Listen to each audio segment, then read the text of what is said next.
Everybody. How's everybody doing? Did you say awful? Awesome. Okay. I was like, that's distracting. We are so glad you guys are here with us today. If it's your first time visiting, my name is Travis Smith. I'm the campus pastor here. And before we get started, I want to give a little update on a prayer request and a couple of prayer requests. One is we've been praying for Brian Mooney, and Brian has finally gotten some really bad news with his diagnosis, but I spoke with him this morning, and Brian had a procedure yesterday in preparation for starting to battle this cancer that he's facing. So we're going to be getting together some gas cards and stuff like that for his family as they go to visit him and his wife as they drive back and forth to treatment to try to help offset some of that cost and see if there's anything else that we can do for them. But if you'll remember, a couple weeks ago, we said a prayer for Miss Sheila Cagle. All I can think of is Winky.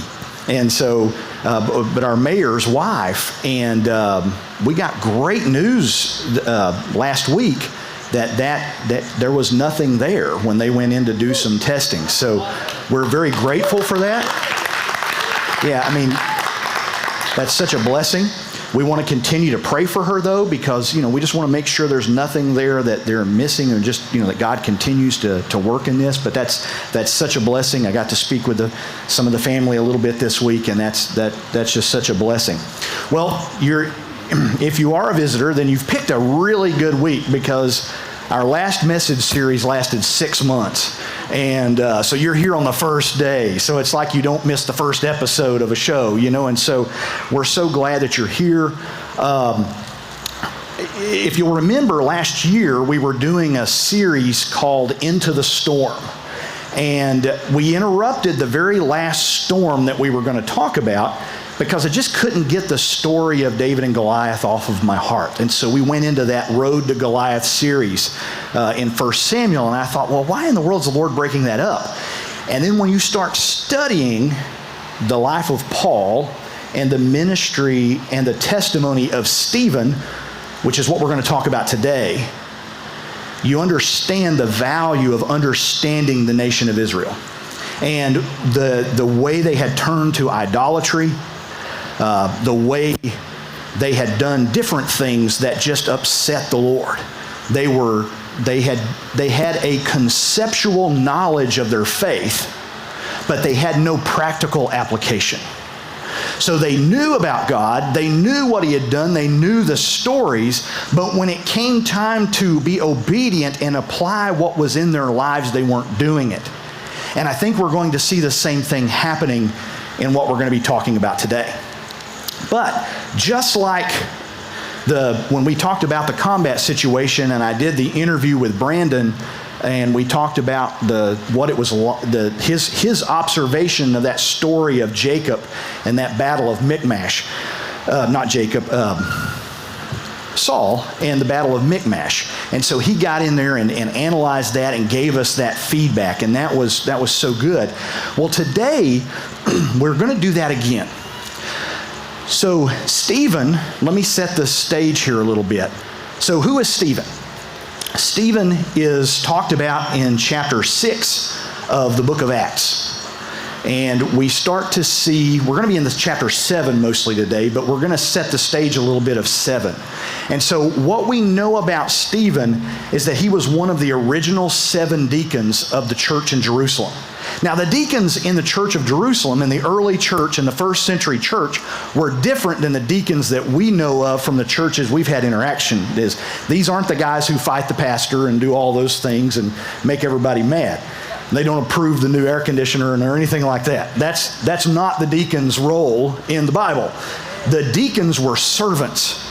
So while the apostles and the disciples were out ministering, the deacons were feeding widows.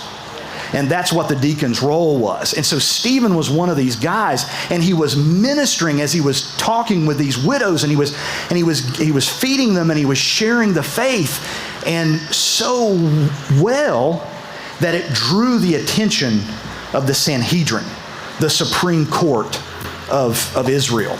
And so we know that that Stephen was very effective. The Bible says that he was full of faith and power in his preaching, and he had this radical message, and it mirrors the radical message of Jesus. So these were the guys that ultimately would be, at this time they were called the Way, but they were ultimately going to get to the place to where they were going to be called Christians, because they were like Jesus Christ. They had the message of Christ. They were behaving like him, and so they developed that reputation because they could see the love that he had for the people in these folks for the people, and so they called them Christians. And so Stephen was one of these guys. And the same Sanhedrin, this Supreme Court that ultimately put Jesus to death, you've got to understand that what we're going to read about today in chapter 7 of the book of Acts is about 1 to 2 years after the execution of Jesus on the crucifixion. So we're well within the same time frame. In fact, most people believe that Caiaphas, the high priest that oversaw all this trial of Jesus, was also the high priest that oversaw the trial of Stephen. So they would have all have recognized very clearly when they heard what Stephen was saying that these are the words of Jesus, and it is dangerous, and it is radical, and it is upheaving our system, and we've got to stop it because it's bad for business. And so one of the things that I did is so Stephen, the Sanhedrin trumps up these witnesses to come out and to testify against him in blasphemy and say that he was blaspheming God, that he was blaspheming the church, that he was blaspheming Moses and the law and the temple. And so this was what the accusation was. And he was, and so as I started looking at this and I started seeing this, I started noticing some weird things about it. I was like, I'm not a lawyer, but this is not a very good defense. So then it hit me. We have a retired attorney that goes to church here. And so I asked him to look at Stephen's defense and show me what stood out to him about it. And I really appreciate Bob Fleming for doing that. And he'll tell you in the video, but he has 30 years of being a defense attorney. And so he has a tremendous amount of expertise in this field. And let's leave it at that. Boys, go ahead and play that. Bob, thank you so much for meeting with me today. I wanted to get some perspective of someone that has actual legal experience as we go in and look at the trial of Stephen in front of the Sanhedrin. So tell me a little bit about your background. Okay, I started out, I was a member of the Michigan State Police, a trooper for 16 years. While I was doing that, I went to law school. Having graduated from law school and passed the bar, I then went into private practice and spent the next about 30 years representing criminal defendants in the Michigan court system. Okay, so you're an expert in defense law, and so this is perfect. So as you looked over, and I asked you as a favor to me, and I really appreciate it, to look at Stephen's defense in front of the Sanhedrin, and what are some things that kind of stood out to you about that?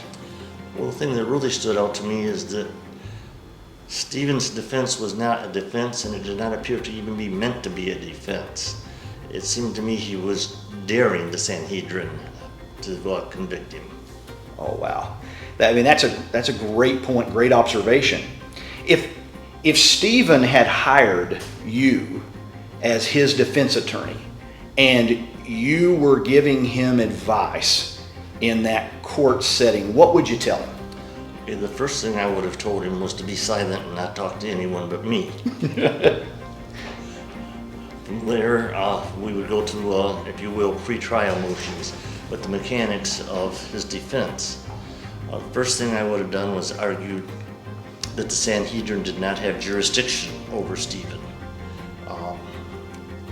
Courts have to have jurisdiction to hold a hearing, and it's divided down into personal jurisdiction, subject matter, and geographical.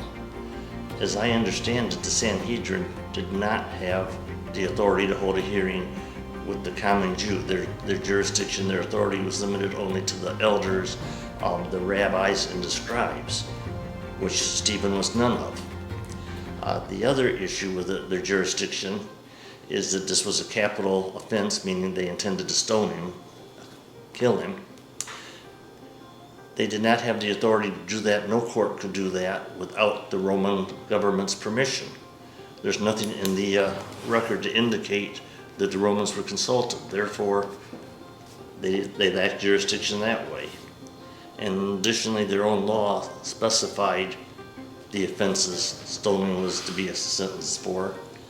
This was not one of them. So I would argue that the court could not hear it and we should be done. In all likelihood, those motions would be denied. Right. So going from there, going forward and starting the trial, I would sequester the witnesses. What that means is none of the witnesses can hear the testimony of the others, and they cannot discuss their testimony either before or after testifying with each other. So to that end, for two reasons. One would be that I would ask for a Roman soldier to stand as you will as a bailiff to ensure that they did not do this. The sequestration is important because there's always going to be a little difference in testimony, but when you have, as we do in this case, obvious manufactured charges, it is much easier to exploit that, and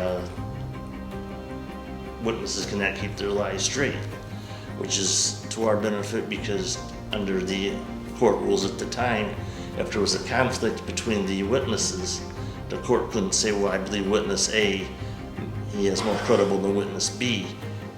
Neither of their testimony could be considered. And if there's no testimony, you have an acquittal. What a tremendous insight. Bob, thank you so much for talking with us about this. This really gives me some more things to think about as we start to get ready for this message. Thank you, buddy. All right. So again, I really appreciate Bob for doing that and sitting down with us. So the Sanhedrin was, like I said earlier, was like the Supreme Court. So there were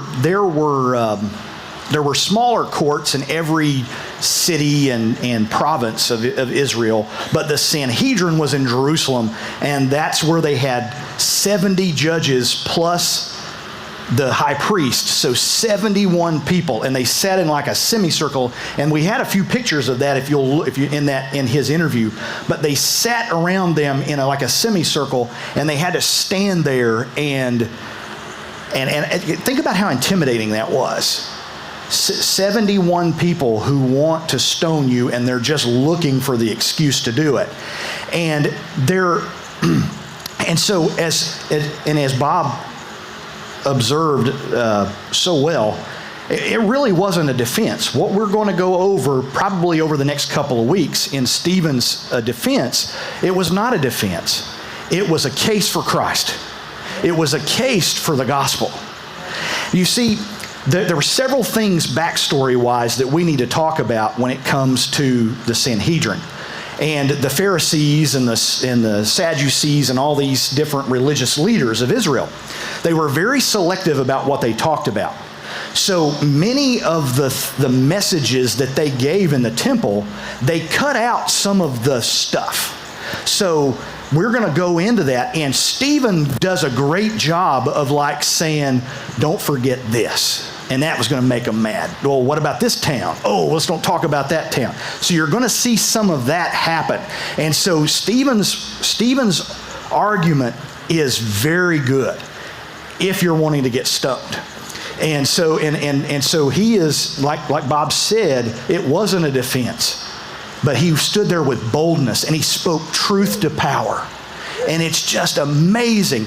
And most of the messages that I've ever heard on this really just refer back to Stephen and say, Stephen was the first Christian martyr, and he was stoned, and while he was getting stoned, he looked up into heaven and saw Jesus standing at the right hand of the Father.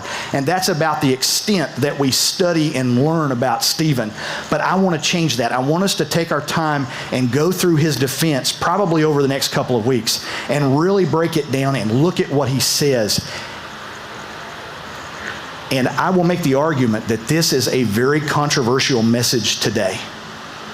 The very same things that made the religious establishment angry 2,000 years ago would make the religious establishment of today angry as well.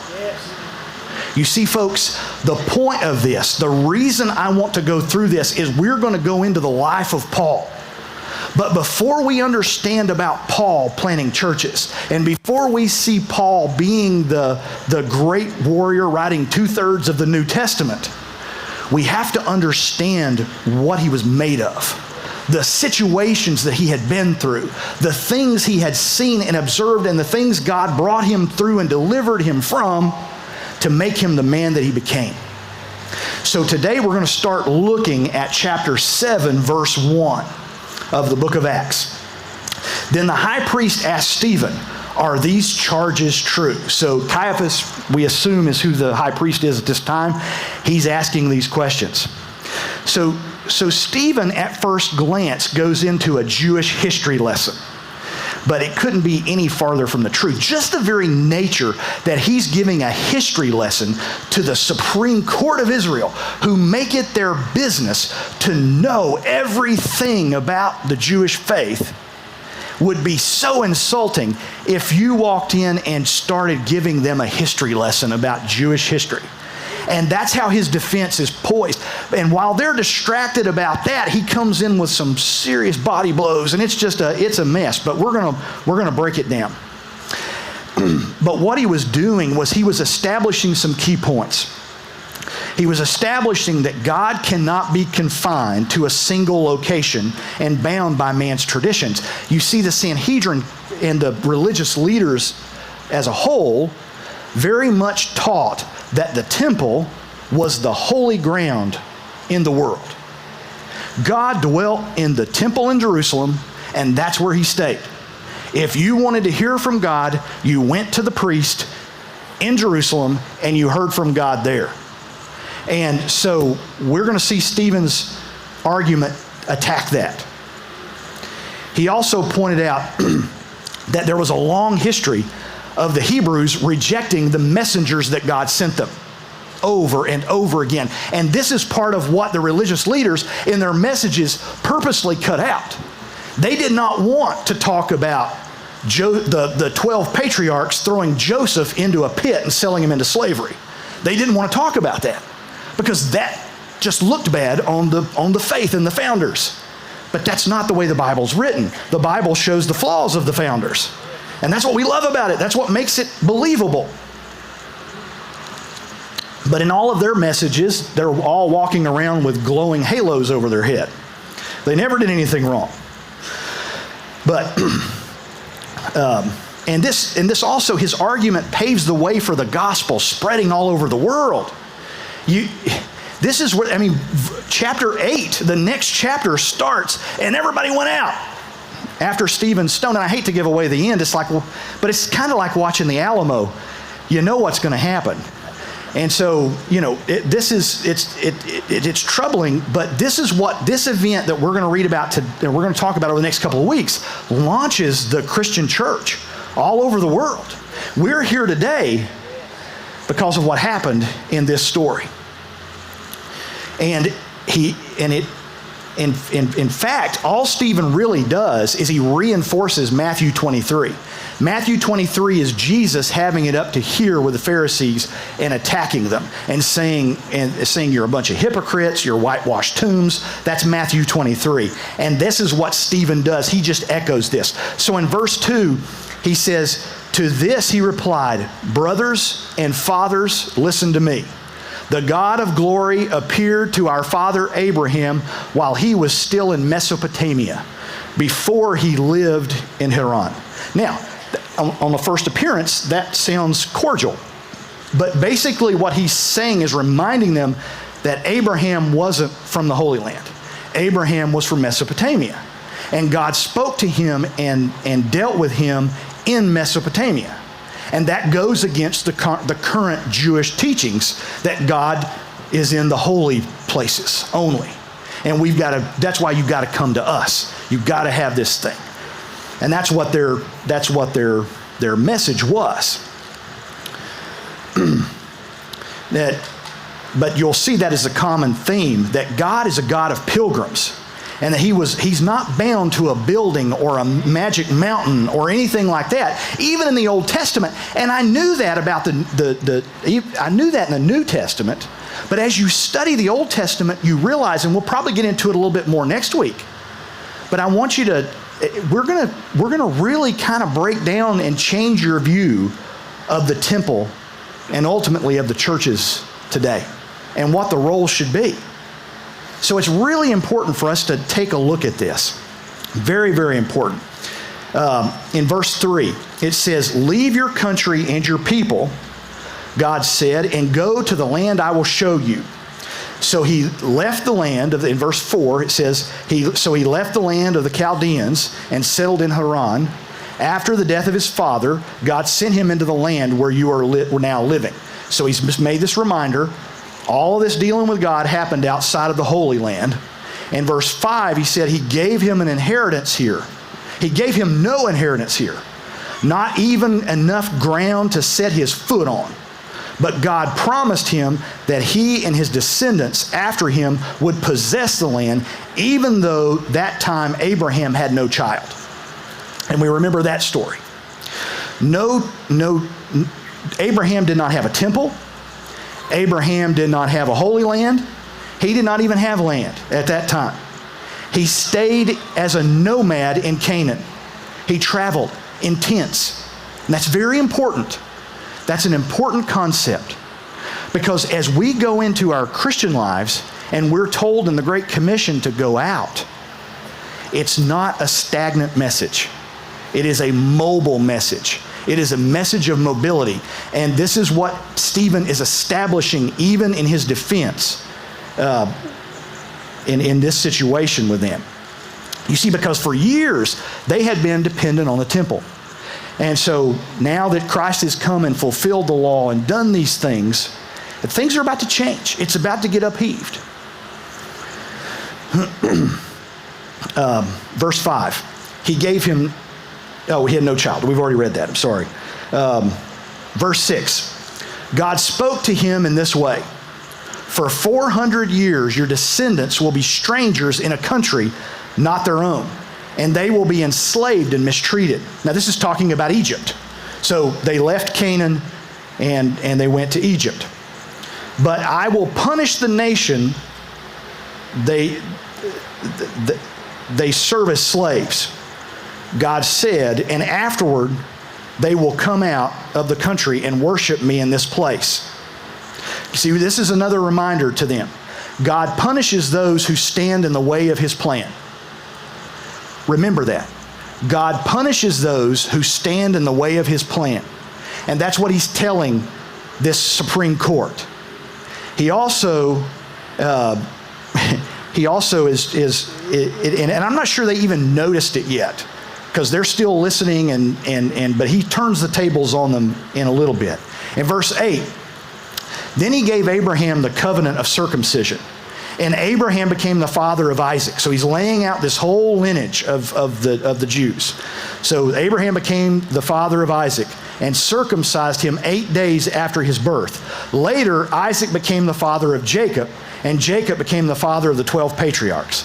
So here again, now he's going to start talking about those 12 founders of the faith that make up the 12 tribes of Israel, are each one of these patriarchs. And so, but it's something to remember here, is that God is not bound by law. He is the one who came up. He is the one who came up with the law, and they're always trying to come back and bring him back to the law. In verse 9, it says, because the patriarchs were jealous of Joseph. Now here again, this is insulting. The Sanhedrin would have taken this negatively, because you don't talk bad about the patriarchs. Because the patriarchs were jealous of Joseph, they sold him as a slave in Egypt. And I love this next line, but God was with him. God was with him in Egypt. No temple, no holy land. God was with him. There's something that's so important to remember there. You have to understand that the Sanhedrin, when they talked about Joseph, they were very selective of this story, and they did not specifically talk about the patriarchs. So this is insulting. This is but it's also, we have to remember that Joseph here is an early picture of Jesus, and he is rejected by the 12 patriarchs. So all 12 tribes threw him in a pit, sold him into slavery, and sent him into Egypt, not realizing that they were rejecting their own salvation. That's the story of Joseph. And so this is what he's making his argument back to the Sanhedrin. Very cool. Verse 10, and rescued him from all his troubles. He gave Joseph wisdom and enabled him to gain a goodwill of Pharaoh, king of Egypt.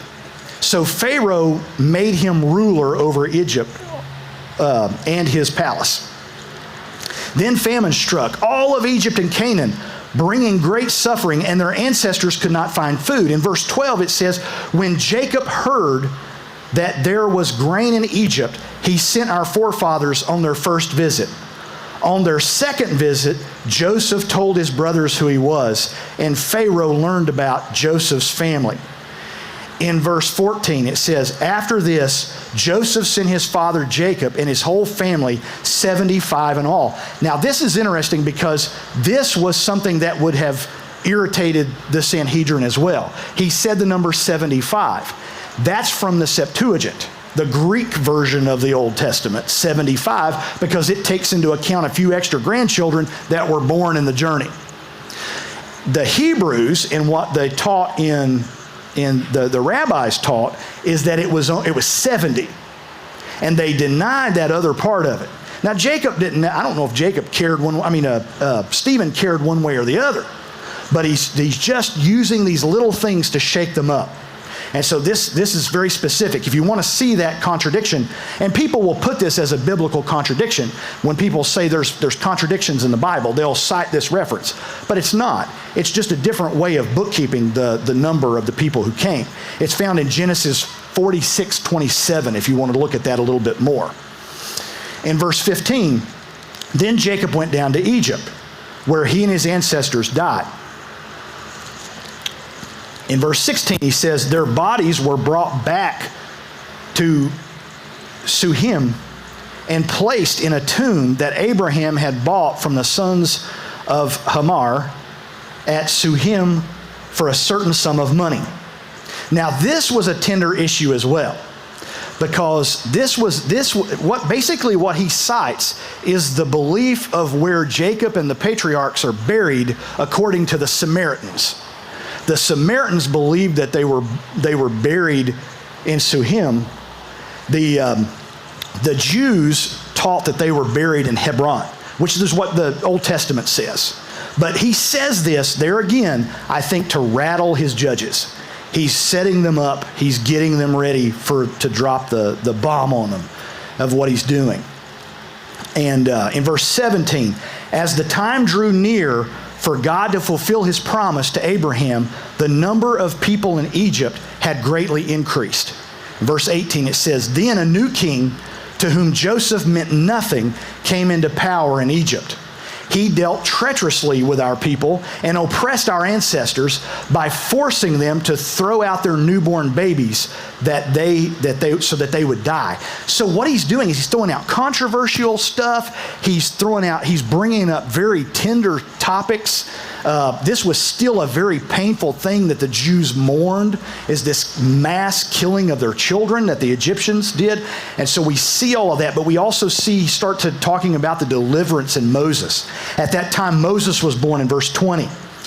And he was no ordinary child. For 3 months, he was cared for by his family. Moses was a picture of Jesus. Remember that. So here again, he's talking about Jesus without directly talking about Jesus. In verse 21, when he was placed outside, Pharaoh's daughter took him in and brought up as her own son. So I never really thought about this, but Joseph grew up as Pharaoh's grandson. I never really thought of that. I thought about him as a prince of Egypt, but I never really thought about it in that standpoint, and how God delivered Moses in that situation, and just same way he delivered Jesus from Herod. I mean, you see that same theme there. And so, but he grew up under the favor of Pharaoh as his grandson. In verse 22, Moses was educated in all the wisdom of the Egyptians and was powerful in speech and action. In verse 23, when Moses was 40 years old, he decided to visit his own people, the Israelites. In verse 24, he saw one of them being mistreated by an Egyptian. So he went to his defense and avenged him by killing the Egyptian. Now this phrase there can be translated, provided salvation as well for this Egyptian. So he came to provide salvation for this Egyptian. I mean, for the Hebrews from the Egyptians. And he's rejected. In verse 25, Moses thought that his own people would realize that God was using him to rescue them, but they did not. Now, what does that sound like? Sounds like the story of Jesus. What's just happened a year ago in front of this same court. And verse 26, the next day Moses came upon two Israelites who were fighting. He tried to reconcile them by saying, "Men, you are brothers. Why do you hurt each other?" But the man who was mistreating the other pushed Moses aside and said, "Who made you ruler and judge over us?" Who does that sound like? That sounds like the very Sanhedrin. How dare you think you're our judge? How dare you think you're over us? So we're seeing Moses being rejected in the same way that Joseph had been rejected, in the same way ultimately as Jesus had been rejected. In verse 28, are you thinking of killing me like you did the Egyptian yesterday? In verse 29, when Moses heard this, he fled to Midian, where he settled as a foreigner and had two sons. Now, this is interesting because this is another one of those controversial issues that the Jews did not talk about. They did not want to talk about the fact that Moses had had an inter-ethnic marriage and had these inter-ethnic children. But he was in Midian, and there was a pagan people. And so he had two sons with this lady, and that was something that the scribes and the Pharisees didn't want to talk about. That was never in their messages. So Stephen throws this in there again just to get their attention. In verse 30, after 40 years had passed, an angel appeared to Moses in the flames of a burning bush in the desert near Mount Sinai. Now, wait a minute. Again, there's no temple. But let's read on further. In verse 31, when he saw this, he was amazed at the sight. He went over to get closer. He heard the Lord say, "I am the God of your fathers, the God of Abraham and Isaac and Jacob." Moses trembled with fear and did not dare look. In verse 33, he says, "Then the Lord said to him," and this is the first real big slam on the Sanhedrin and on the religious leaders. He says, "Take off your sandals, for the place where you are standing is holy ground." Wait a minute.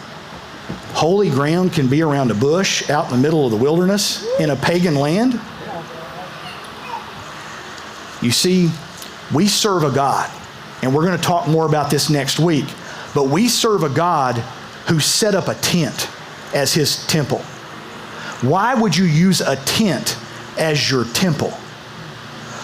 Because you want to be with your people. You want to be with your people wherever your people are. When your people are in dangerous lands, you want to be with them. When your people are somewhere in slavery, you want to be with them. When your people are in pain and suffering, you want to be with them. That is the nature of the God we serve. It's not a message of business, of come give us money at the church and you will be blessed by God. That is a hypocritical message that next week will get Stephen stoned. And I'm going to get you guys to stand with me.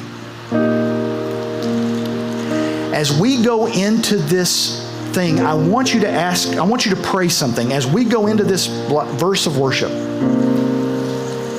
I want you to ask God to do something. I want you to ask Him to open your heart and change your perspective of how you are going to worship Him. If you do that, and you're sincere about this, and we read God's Word, we are going to see ourselves change. Because we're going to see the very heart of Jesus. We're going to see the very heart of the early church and how it grows from this point and how it launches from here. If you don't know the Lord Jesus as your Savior and you don't have that relationship with Him, I want you to understand that you have a God that loves you, a God who has been with you in every bad thing you've ever been through. You may say, there's no way He can love me. I'm a drug addict. There's no way He can love me. I'm an alcoholic. There's no way He can love me. I've been in jail. I mean, there's no way. You go down the list. It's not the case. He loves you. He loves you. And He wants you to be He wants to be in a relationship with you, and He will continue to go with you in those places. He will still be a God in a tent. Think about that. Abraham and all these people, they didn't have anything but God in a tent. Nothing. But what else do you need? So, two types of people I'm talking to this morning. If you need to know how to be saved, if you want to know how you can have that relationship with Jesus, don't leave here today without doing it. Come forward. Talk to me after the service. Pull me aside. We can do that. But for those of you who are believers, pray that the Lord turns your belief system upside down. Do you know what that's called? It's called revival. Revival is when we start doing this for real. We abandoned our knowledge of our faith and we put it into practice. It's a fine line, but a huge difference. Let's